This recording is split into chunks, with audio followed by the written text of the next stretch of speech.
In the last video, I talked about the colour of the underside. Because it's black, because of the stone chip I painted, I asked whether I should bother spraying the bottom of the underside green. However, it's going to take a couple of days. We're going to primer it and put a bunch of paint in for something that ultimately nobody's going to see. There was a lot of comments saying, don't bother. Ooh, paint it, you're all going to regret it and stuff. And I decided to really climb inside and do some soul searching. And I realised that what I want to do here is, it might divide some opinions a little bit. I've got a pen, and if you don't know, I like doodling on things. I've doodled on things this whole time, and we're gonna just doodle on it. Why not? Nobody's gonna see it. Who blooming cares? Yeah, so from the sill, from the outer sill to the bottom outer sill, this whole bottom bit, nobody's gonna see except for in certain situations. And you know, it's our canvas. The car is our canvas. So I'm gonna write a message and then I'm gonna doodle around the message. I guess the worst happens is I can spray it over at the end, but whatever. All right, let's do it. Oh yeah. Yeah, honestly, I would have been kidding myself if I didn't do this. I would have been thinking it was such a shame doing it properly when I could have done it like this, like I always default to. Everything I build, I put a stupid doodle on. So, you know, it's a bit weird on a car, but I figured having it on the bottom, because having it on the top's a bit tacky, I thought it would look quite nice. I added some flames. Hopefully that is not a premonition, and hopefully if it is, and it ends up being like that, I end up flipping onto the passenger side, or the message won't make sense. If it flips on the other side, somebody's going to have to read it upside down. I think that's all I'm going to do. Less is more. We've still got space for all of the pipes, so yeah. Lovely. A misting of clear coat and we're good.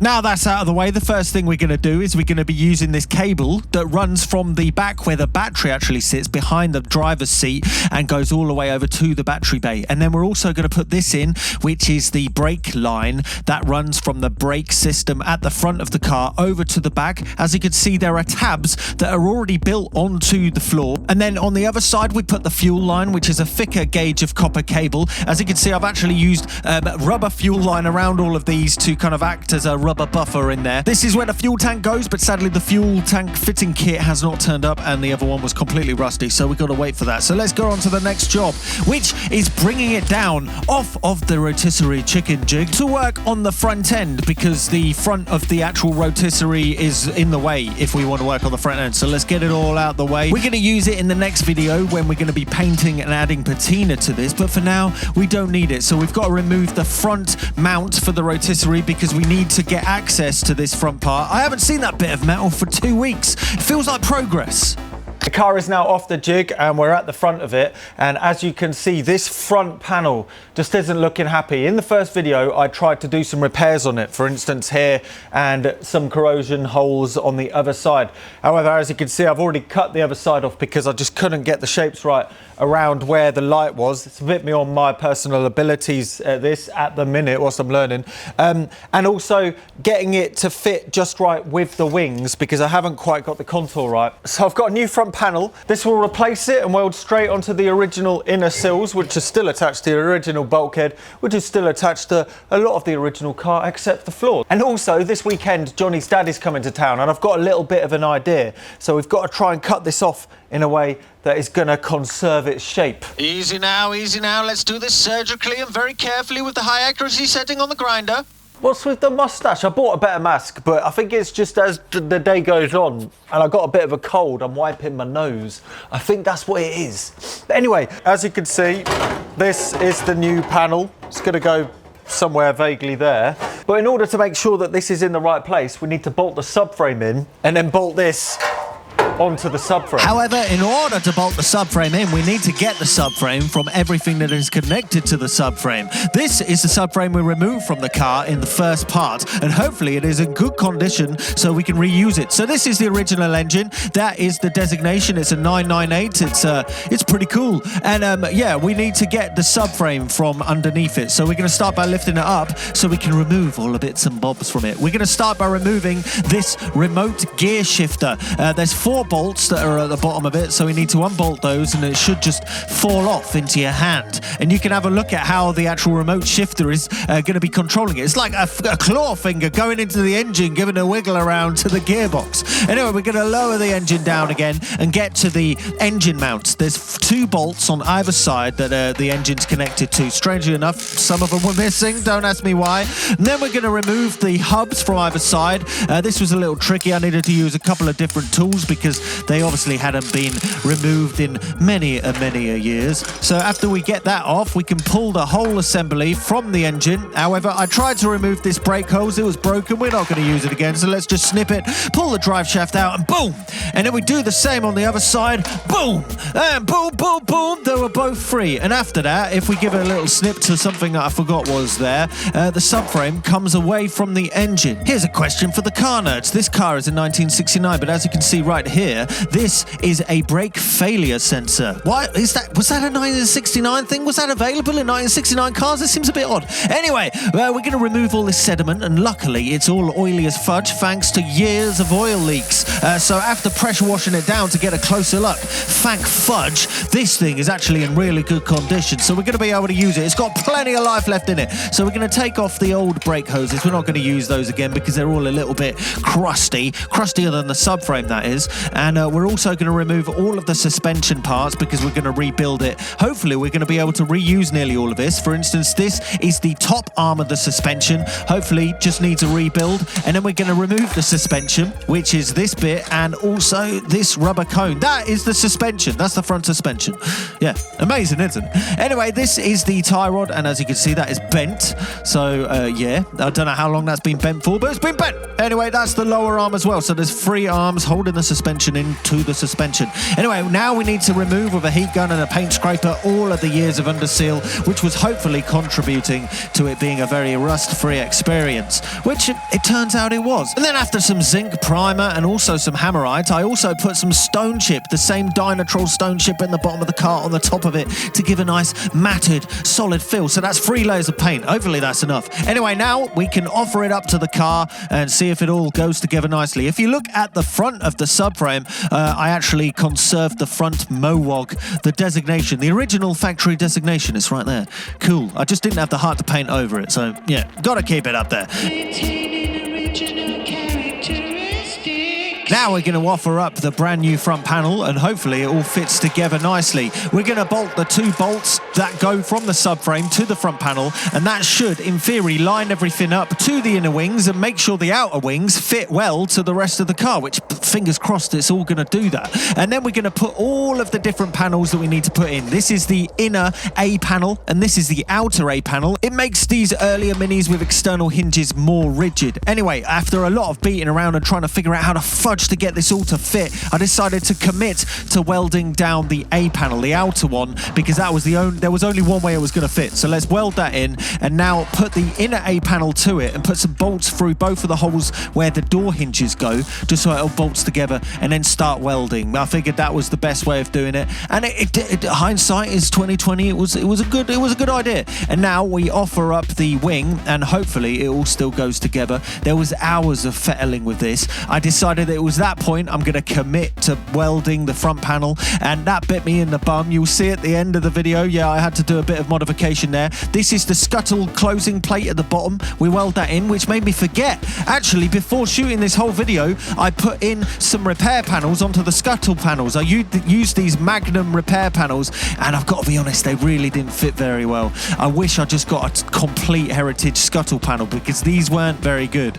It took hours of beating and hammering and trying to get them to fit nicely with the contour of the windscreen outer. But after a while and a bit of persistence, they fitted together. And yeah, hindsight 2020, definitely next time a full scuttle panel, I think, because yeah, just getting them to line up. I'm still not happy with the way they are, but luckily this is a patinaed car, so it can be a little bit rough around the edges on these bits. But after grinding and do the same old things, it sort of came together. Anyway, getting back to the rest of the video, we're going to carry on welding the A panels. This is the inner and the outer getting welded together. Then we need to grind them down so there's a flat finish for the outer wing. So on that A seam, there's actually 3 bits of metal that are welded together from the wing, the inner and the outer A panel. Anyway, we're going to keep on offering things up, seeing if things fit, and this is when we need to get the bonnet involved, because we need to make sure that the bonnet is going to fit, and also the gap that is between the bonnet and the wing is kind of equidistant from the top to the bottom. Just making sure it looks right, because you don't want to be welding it all and realising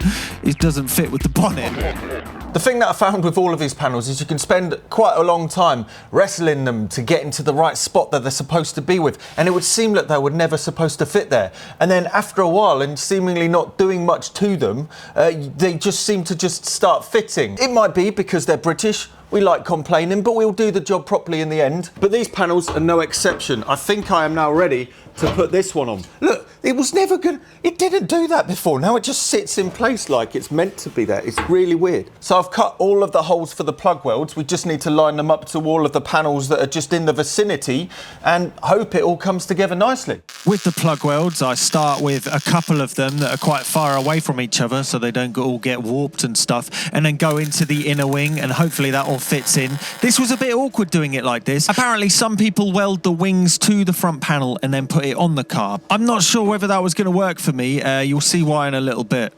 Now Mike, Johnny's dad, was particularly fond of the car, and we're not using much of the front facade of the vehicle, and he is in the local vicinity today, so I thought it would be a great time to be able to put something together that he could maybe use for the wall of his shed. So let's try and make something out of the front panels.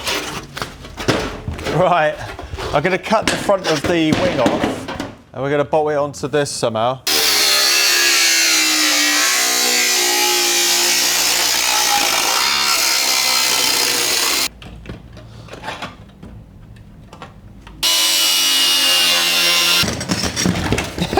If you remember in the first part, there was 3 grills in the back of the car, and I think Sod's Law, I might have given him the original one, but hey-ho, it's too late now. Anyway, we're going to weld the bits in.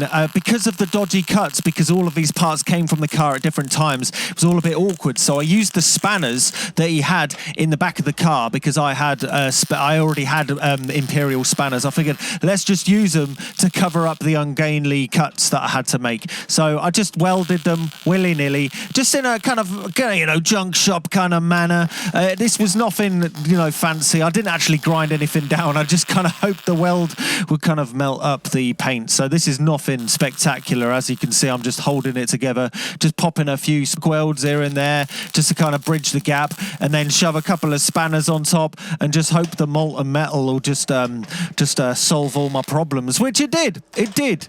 So yeah, as you can see, I'm using a lot of his spanners, just covering it up around both sides. It looks kind of cool. And then I used one of the bits of metal that we used in the last part when we did the floor, that we used to strengthen the Mini whilst we were cutting the floor out. I just used one of those to strengthen this. Poetic, I guess you could call it. And because I'm going to be using heritage number plates, I gave him one of his back so he can enjoy it on the wall forevermore. I know Mike likes old stuff. I'm really going out on a whim here, but it's better than it being chucked into the recycling. The Wellers, when you got them and whatnot. Yeah, they were got in 1980, 81, sorry, and went on their Christmas Day, 1981. Yeah, I bought them the day before Christmas Eve, got me money, went down to Auto Quest, bought the rims, and then over to G-Force Tyres in Aldershot, which is just gone, and they put the tyres on for me. Awesome. At 4:30, they were a bit fed up, so they wanted to get in the pub. So. Oh yeah. That's so cool. The original owner was a lady called Constance Helena Meg Murat, who was a dispatch rider for the Navy during the Second World War.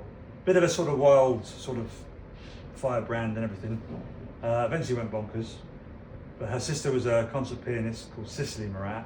Father was a famous composer called Joseph Murat, and then it sat in a field in Devon for about 3 months. So I got the train down there with my dad, brought it back up, and then it came to me. Well, how old was it when you got that? And what year did you That was 1980. 1980, so that was 11, 12 years old then? Yeah, and it was all superficial. It was just rust and moss and moss all over. Yeah. How long was it on the road for with you? It was on the road with me till about 84, 85, and then I bought a Marina van. My sister had it for 2 years. Then it was stolen from outside her house. And then it came back to me. We had it going up until 89, the year after John was born. And then the clutch went. We put it in the garage, and sat there for Wow. a long time So after. it's been sat here, since 1989. Yeah, it was in a garage Blimey. most of the time, and then about 2008, the garage was pulled down, so we had to move it onto the driveway, and that's when that was the worry. But it sat there for all them years. And That's when I went a bit sad. But I mean, heck, yeah, not been running since I was born. Yeah, God, it's hard to Love do. it. Yeah. It's crazy, isn't it? Well, the engine turned over. So, I mean, you ran the engine up before that. It was, and the handbrake was never on, so it was like, but it was just, because this was a 1000cc motion rate 50.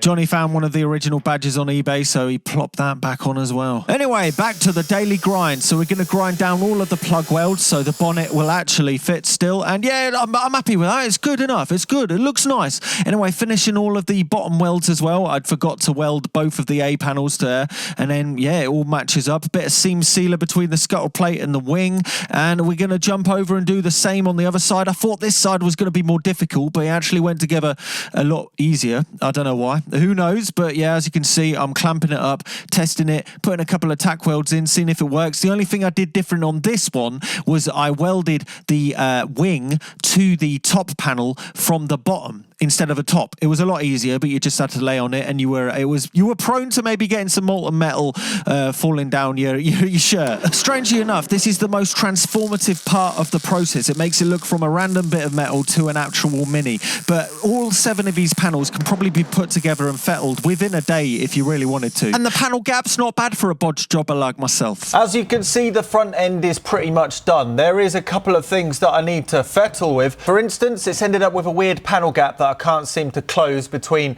the front panel and the outer wing this side. It's really weird because it doesn't make sense why that's there. For instance, the A pillar is completely original on this side, so all the dimensions are normal, and also the inner sill and the front panel is bolted to the front subframe. So in theory, all of the dimensions should match up for that wing to fit perfectly in its place. Because the A panel's in the right spot, the wing fits perfectly onto the inner sill and the front panel at the front, but there's still a bit of a gap. This side matches up perfectly, there's no problems. Now it's all done and we know the bonnet fits nicely. I'm going to put it back on the rollover jig just one last time to give it another going over, do a few jobs here and there. If you like these videos and want to see where I'm at, because I'm actually quite a bit further ahead than this, then you can check out the longer form videos that are over on my Patreon, because Patreon supports these projects and it would not be possible without the kind support on Patreon to do things like this at a regularity and a speed that I'm doing it at. So thanks very much for the support on Patreon, because this wouldn't be possible without you. Anyway, until the next time, I'm Luke Mum No Computer.